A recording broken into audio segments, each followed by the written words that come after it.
So for our second visitor, we have a baked goods extraordinaire. I can never resist her goods.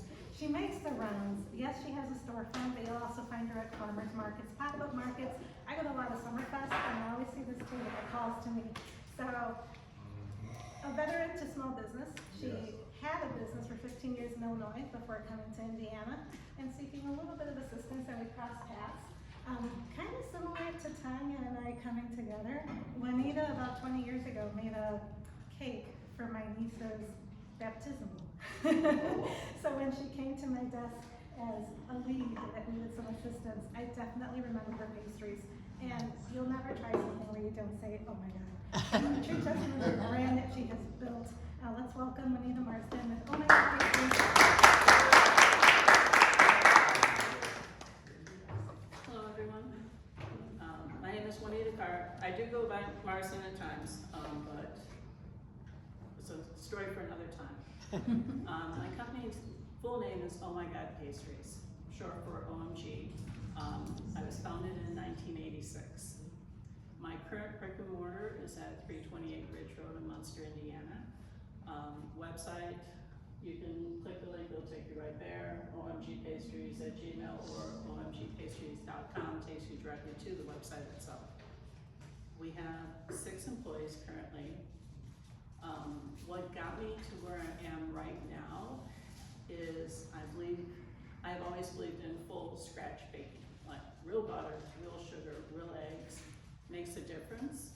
I'm not one for chemical enhancements. I'm not looking for my food to last more than 4 days, quite honestly. If it doesn't grow fur on it, it's a problem. We have a problem in the system. I want food that you're gonna consume now that's actually good for you.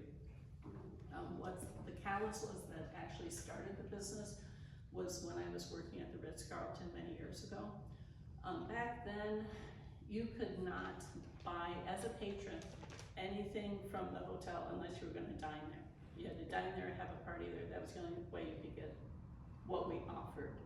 And a lot of the wait staff were like, I really wanna have this cake for one of the events that I have at my house. And back then it was like the think tank. We had a lot of chefs coming through. We were doing a lot of incredible work back then. It was right before the French Revolution in Chicago. And I agreed. I was like, oh, I can make this cake for you. I'll bring it to your event, you know, and that's how it started. So I started making things out of my home, delivering it to friends and family.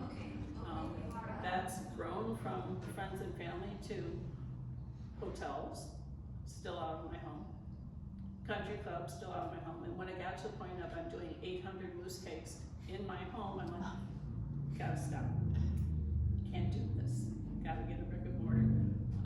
This is getting, people can tell.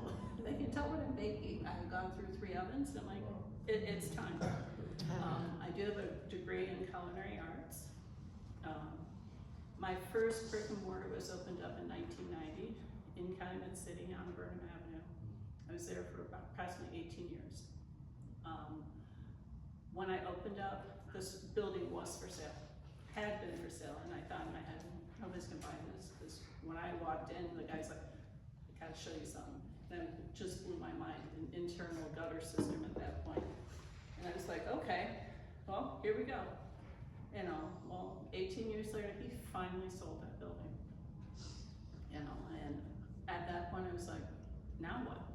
You know, but every year after he sold it, I had to go back and working in the industry again. Every year I kept asking to bake, never gave up.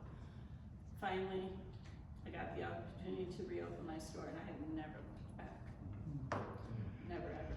It was challenging, we did it.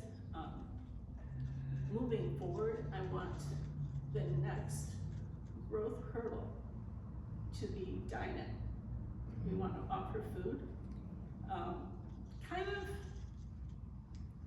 I still want to stay in the French flair of life. We do a lot of other things. I'm very motivated by food, very motivated by all the chefs I've worked with over the years, all the things I've seen, all the things I've touched, that I want to bring that to life and for you to actually dine there. We're thinking kind of a tea room / we do classes here and there in our store. We've done it for Girl Scouts, we've done it for the community a few times, and everybody's always enjoyed it. But my space is very small. So they're coming in, doing a class, we're making sourdough on the side in another area, we got croissants rolling somewhere else. And it can be a little overwhelming because you're not just in that one spot. But the things that we've accomplished over the 4 years I've been at our current brick and mortar is we've doubled our farmers market sales.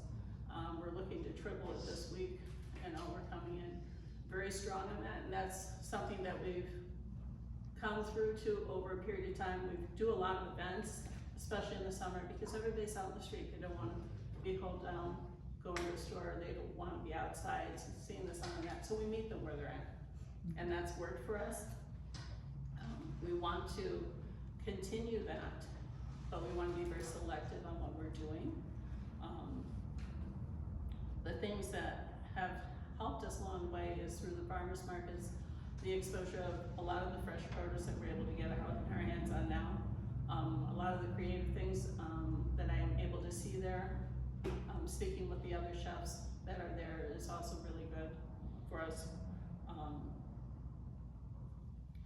People always ask what inspires me, and it literally is just food in general. I like seeing things, I like eating with different ethnicities, going to different ethnic places, seeing what they've got going on, and taking that with what I've worked with over the years, and can I combine it, can I not combine it, will this work together? And sometimes it does, and sometimes it doesn't, But, the thing that's always held me together is that to never ever give up. We've worked so hard right now that we're gonna continue to go. And that's all I have to say.